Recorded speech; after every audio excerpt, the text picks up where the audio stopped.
Hello and welcome to Justice. I'm Judge Jeanine Pirro. Thanks for being with us tonight. You are now seeing the dawn of a new era where the torture is medieval, the enemy barbaric, and the consequence to your freedom enormous.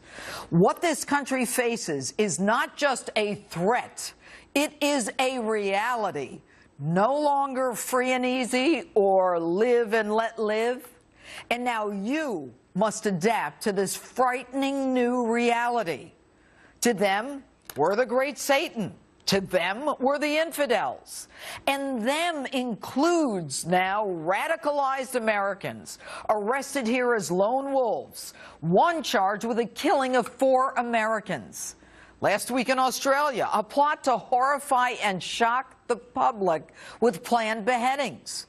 And this week, an Oklahoma man beheads a woman, completely decapitates her. And then he's in the midst of attacking yet another woman with a knife when he is stopped.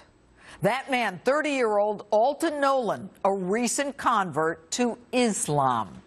Now, Nolan visited a mosque whose former leader reportedly had ties with al-Qaeda mastermind Anwar al-Awlaki.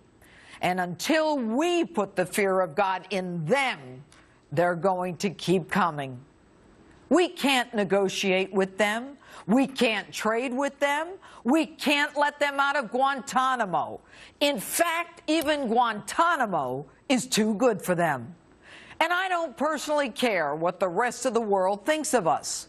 Until we get this country back on track with our military superiority, the hallmark of a strong and a free nation, then our enemies will continue to attack us as lone wolves or as legion. Yes, we are a free and open society. But I've told you before that because of that, we're spoiled.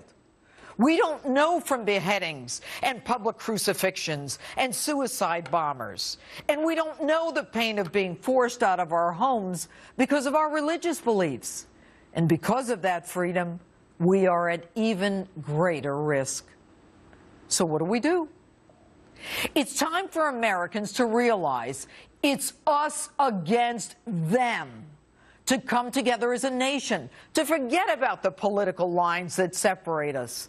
We have to start treating these cases as war crimes, not simple prosecutable felonies. We can start by calling things what they are. When a Fort Hood shooter guns down his fellow soldiers, yelling Allahu Akbar with a business card that says Soldier of Allah, and who communicated with that same Awlaki, it's not workplace violence, it's terrorism, and he's a terrorist. And I don't want to hear the acting head of the CIA tell me that he took the word Islamic out from front of the word extremist because he didn't want to inflame passions. And I don't want the word jihad scrubbed from the FBI training manuals. And I don't want to hear that ISIS is not an Islamic state, any more than the USA is not the United States of America, or that we're not states, or that we're not united.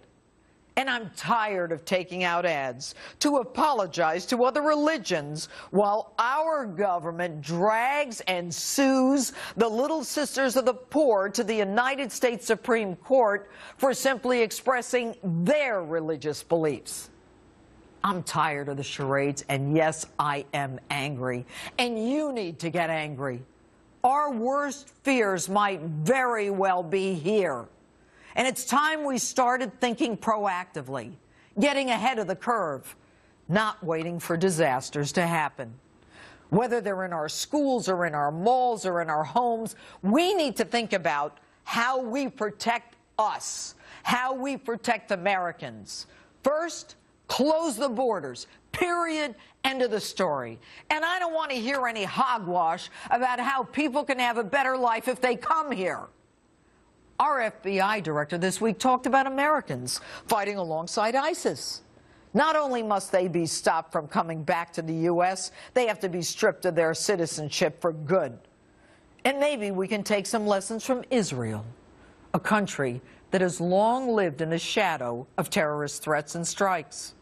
We can use technology to erase racial profiling concerns with airport kiosks that sense body temperature, blood pressure, and heart rate.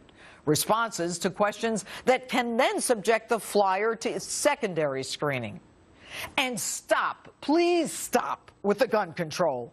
The second woman attacked in Oklahoma didn't lose her head, did not lose her head, because an off-duty sheriff's deputy used his gun and shot the attacker.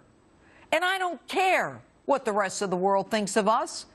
And I'd wager a guess that you don't care what people in other parts of the world think of us. I suspect that you, like me, care about the safety and security of your family.